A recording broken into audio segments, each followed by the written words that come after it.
Well,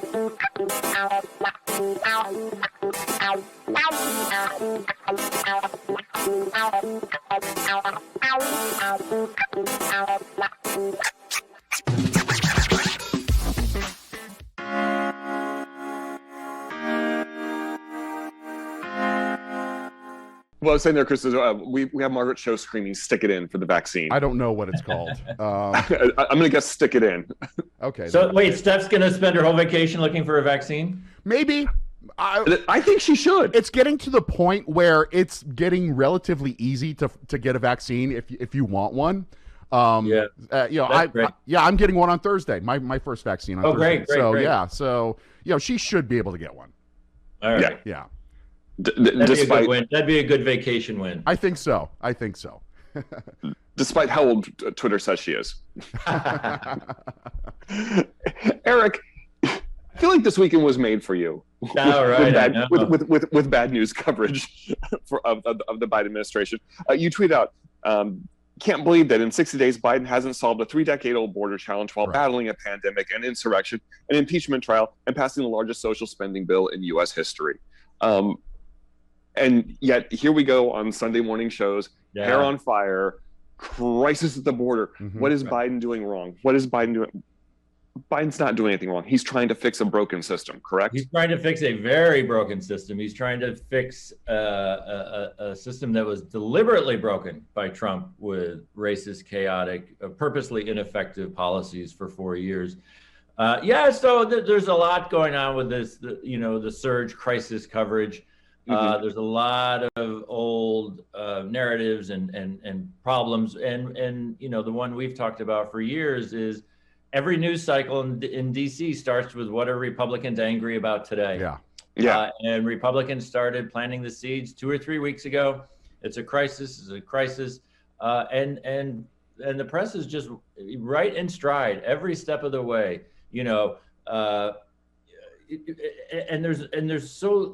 I focused this morning on PressRun on this Washington Post piece that came over the weekend, and we can talk about the Sunday shows too. Washington Post does this doomsday. It's all Biden's fault. He didn't see it coming. He doesn't have a policy. And this was a news story. Right.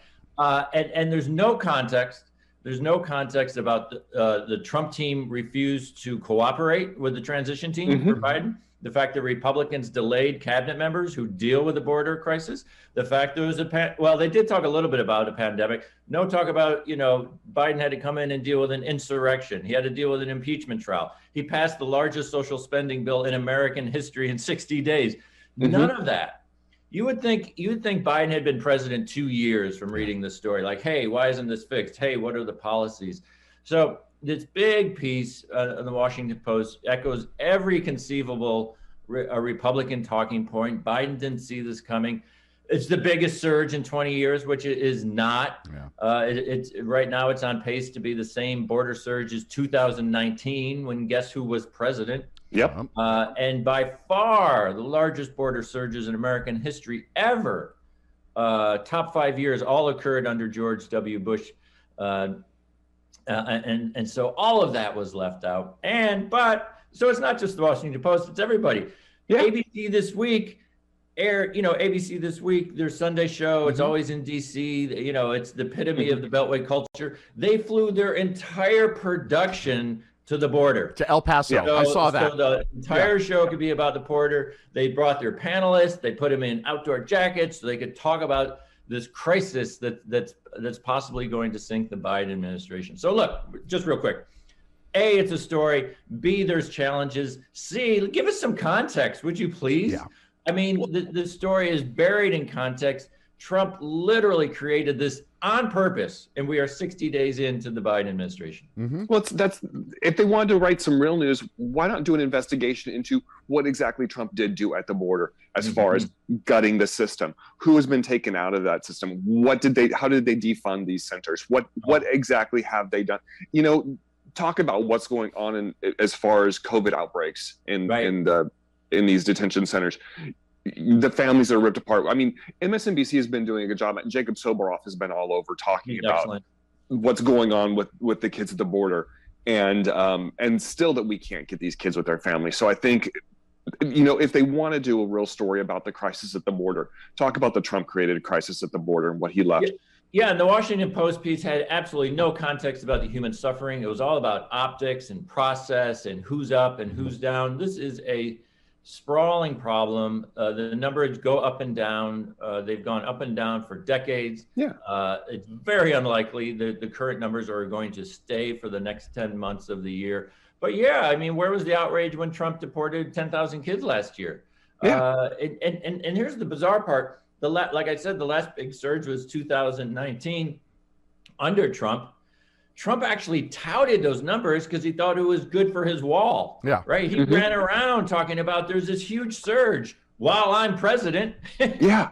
Nothing I've done has worked. There's a huge surge. You have to give me money for this wall. And there was a huge border surge under Trump. And the press kind of went along with him and said, oh, this is kind of a problem for Democrats because they don't want to pay for this wall. So there's a huge surge under a Republican. It's a problem for Democrats. There's a big surge under a Democrat. It's a problem for Democrats. It's the same old, heads they win, tails they lose, heads they lose, tails they lose. Yeah. So it was bad. Chuck Todd opened his Sunday show, again, talking about this possibly fatal crisis for the Biden administration. It's just Chuck Todd at his most Chuck Toddiest. Say it again. Chuck Todd at his most Chuck Toddiest. Yeah, it really was, and it's just so frustrating to see. This is a complicated, nuanced policy. Biden has a policy. It's going to take time. They are going to fix it. But in the meantime, why do you have to just run in and do the Republicans' work and focus on optics and the gotcha stuff? It's not good. Well, we've got competence at least talking about it on our side. We had Mayorkas. Chris, let's do cut number 8 here. All right. But we have somebody out there who's actually talking about and identifying what the problem is. Here's Mayorkas. When I say it takes time, I mean it, because we're dealing with a dismantled system. Right. And we did not have the ordinary, safe and just transition from one administration to another.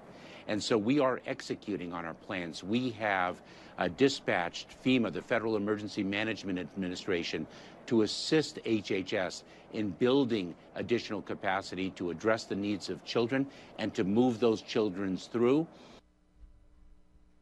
And he also, let's do one more with Mayorkas here real quick.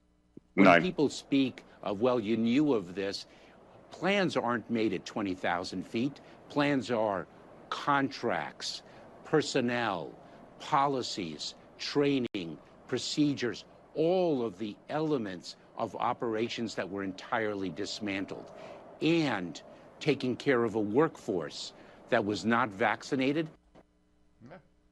That's a good point. And that's what you're talking about there, Eric, is it we can't go in there and fix these problems right away. That's just, he told us what the story was right there. Yeah. Why were these people taken out? Why wasn't FEMA ever used for this?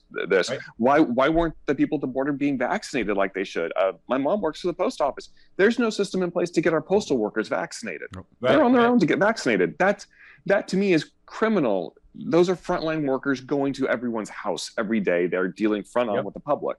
That's essential workforce right there. Yeah, and as he's explained, I mean, this is a classic, complicated government story. It's going to take time, and again, the beef I had, the Sunday shows and that Washington Post piece, you cannot lay all the blame on the Biden administration. The Washington Post 4 months ago did a story while Trump was still in office, talking about the surge at the border. What was driving it? 2 massive hurricanes that hit Central America, political violence, gang violence. And so this idea, this is the Republican narrative. Joe Biden was elected overnight. He's sending this message: we're going to open the border, and everyone flooded in. And it's that's fantasy, but the press has basically adopted like 60% of that. And that's the danger. Well, and you also, one of the tweets too, and this is what I was talking about last week all week. Republicans on the verge of tears, crying because the number of undocumented children in U.S. custody right now is amazing. When Kevin McCarthy flew down there with his little group of Republicans, he did, pardon my language, he didn't give a damn about those kids. No. For the last 4 years, he didn't give a damn about the pictures that we were seeing, the stories that we were hearing, the child separations. Couldn't care less. Right. And now that Biden, he's got these like crocodile tears. Oh, please. Yeah, and he doesn't really even. Yeah, I guess they do talk about it's a humanitarian crisis. They obviously don't care. They just like the numbers are up, the numbers are up, their numbers are up. So and they know the press likes numbers and the press likes data. And so, oh my gosh, it's 2,000. Oh my gosh, it's 5,000. Oh my gosh, it's 7,500. So they're just pumping all this stuff. Right? They couldn't care less. Families ripped apart. Building a wall, what are some of the things Biden did immediately?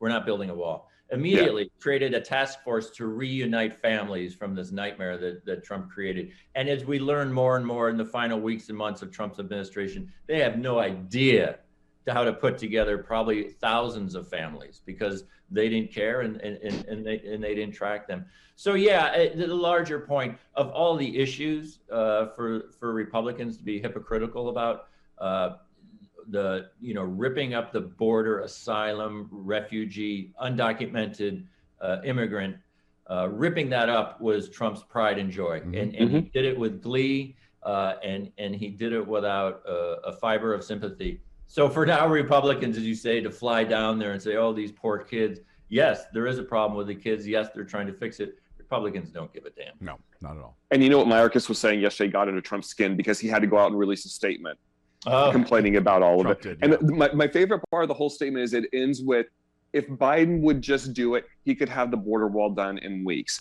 Okay, that's something that Trump couldn't do in 4 years. Yeah. There are land issues in court right now. Oh, yeah. Where Trump was trying to buy land from people who didn't want to sell it. Right. I mean, that doesn't even get into the fact that they've got to get materials, labor, and everyone down there to the border in the middle of a COVID too. In his statement, in Trump's statement, though, he did call them the Biden administration. So is that an admission that Biden won the election? I don't know. Yeah. I mean, with the wall, I mean, if Biden wanted to get it done, he'd have to steal 100 miles of land along Texas, and aren't people climbing over the Trump wall anyway? Or they can get over parts of the blowover during the windstorm. So the smartest thing on immigration that Biden did literally on day one, as he threw that thing in the trash, he said, "Nope, that's never going to be finished." But look, it's a complicated issue, and the sad part is, the press is just absolutely eating up and echoing every conceivable Republican talking point. This current surge started under Trump. It's not because Joe Biden won the election. We're running long. I just want to make sure we get to that because it also ties into one of your other columns that I wanted to mention too, is that it's the Republicans framing things. And you did an article or column about no more word games. It's GOP voter suppression, period. Yeah. Because again, the press is picking up. GOP keeps saying voter integrity or election integrity. Election integrity is code speak for voter suppression. Yeah. Let's just call it what it is. Yep. Yeah. No. On the one hand, the press is doing a really good job. The Times has been on this. The NBC has a reporter who does nothing but these voter suppression laws, but they won't call them voter suppression. Voter restrictions. And as I pointed out in my piece, voter restrictions sounds vaguely defensible. It sounds like, well, maybe we do need a couple restrictions. Voter suppression sounds illegal.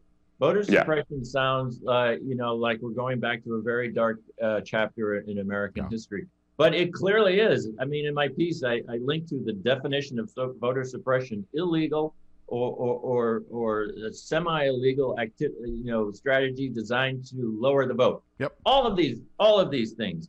Limiting drop-off ballots, shortening the voting day on election day, eliminating anything Republicans think of is to keep the vote down. This is voter suppression. This is the most important issue facing our electoral democracy right now.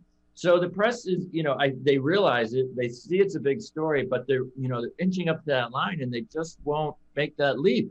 Let's call it what this is. And just real quick, that's part of the larger problem, not being accurate and honest about how radical and undemocratic the Republican Party has become. Yep. This is their defining issue, and they're trying to basically rip up free and fair elections. Yep.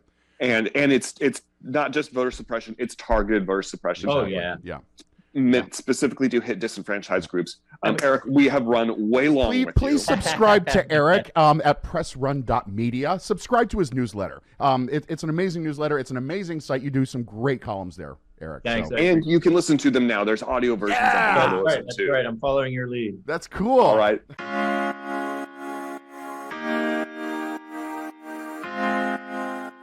Ow.